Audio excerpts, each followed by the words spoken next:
ಇವತ್ತಿನ ಈ ಸಮಾಜದ ಅತ್ಯಂತ ಕೆಟ್ಟ ಪರಿಸ್ಥಿತಿಗೆ ಮಾನವೀಯ ಮೌಲ್ಯಗಳ ಕುಸಿತವೇ ಪ್ರಮುಖ ಕಾರಣವಾಗಿದೆ. ಪ್ರತಿಯೊಬ್ಬರೂ ಸಹ ಮಾನವೀಯ ಮೌಲ್ಯಗಳನ್ನು ಅರಿತುಕೊಂಡು ಅವುಗಳನ್ನು ಆಚರಣೆಗೆ ತರ್ತಕ್ಕಂಥದ್ದು ಇವತ್ತಿನ ತುರ್ತಾಗಿದೆ ಅಂದರೆ ತಪ್ಪಾಗಲಿಕ್ಕಿಲ್ಲ. ಮಾನವೀಯ ಮೌಲ್ಯಗಳು ಬದುಕಿನ ಆಧಾರ ಸ್ತಂಭಗಳು. ಅವು ನಮ್ಮ ಸಂಸ್ಕೃತಿಯ ಅವಿಭಾಜ್ಯ ಅಂಗಗಳೂ ಹೌದು. ಇವುಗಳನ್ನು ಪ್ರತಿಯೊಬ್ಬರೂ ಅಳವಡಿಸಿಕೊಂಡಾಗ ಮಾತ್ರ ಬದುಕು ಸಾರ್ಥಕ ಅನಿಸುತ್ತೆ. ನಮ್ಮ ಮೌಲ್ಯಗಳು ಇತರರಿಗೆ ಮಾದರಿಯಾಗಿರಬೇಕು, ಅನುಕರಣೀಯವಾಗಿರಬೇಕು. ಮೌಲ್ಯಗಳಿಲ್ಲದ ಜೀವನ ವ್ಯರ್ಥ. ಪ್ರಾಣಿಗಳು ಯಾವ ರೀತಿ ಜೀವನ ಮಾಡ್ತವೋ ಅದೇ ರೀತಿಯ ಪರಿಸ್ಥಿತಿ ಮನುಷ್ಯರಿಗೂ ಸಹಿತ ಬರೋದರಲ್ಲಿ ಸಂಶಯವೇ ಇಲ್ಲ. ನಾವು ಜೀವನದಲ್ಲಿ ಪಾಲಿಸ್ತಕ್ಕಂಥ ನೀತಿ, ನಿಯಮ, ಆದರ್ಶ, ಶಿಸ್ತು, ಸಂಸ್ಕಾರ, ಮಾನವೀಯ ಗುಣ, ಸದಾಚಾರ ಅಥವಾ ಸಚ್ಚಾರಿತ್ರ್ಯ, ಉತ್ತಮ ನಡವಳಿಕೆಗಳನ್ನು ಮೌಲ್ಯಗಳು ಅಂತ ಹೇಳ್ಬೋದು.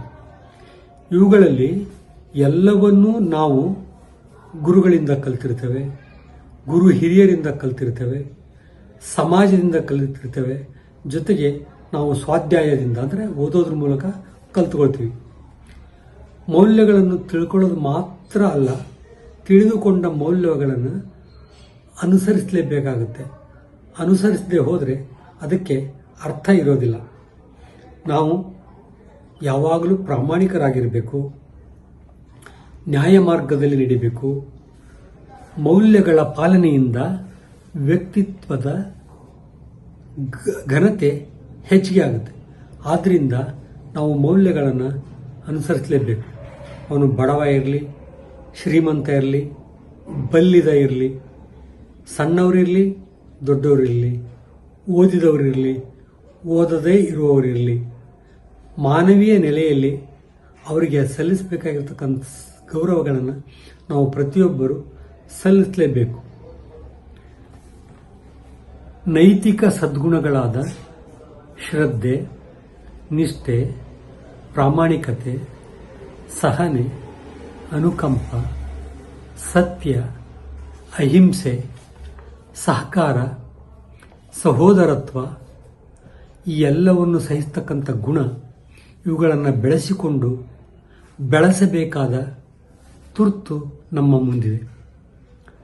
ಇದಕ್ಕೆ ಜೀವಂತ ಉದಾಹರಣೆಗಳಂತಂದರೆ Gandhiji, Mahatma Gandhiji, mother Teresa, doctor APJ Abdul Kalam ಇಂತಹ ಮುಂತಾದ ಮುತ್ಸದ್ದಿಗಳು ನಮಗೆ ಜೀವಂತ ಉದಾಹರಣೆಗಳಾಗಿ ನಿಲ್ತಾರೆ.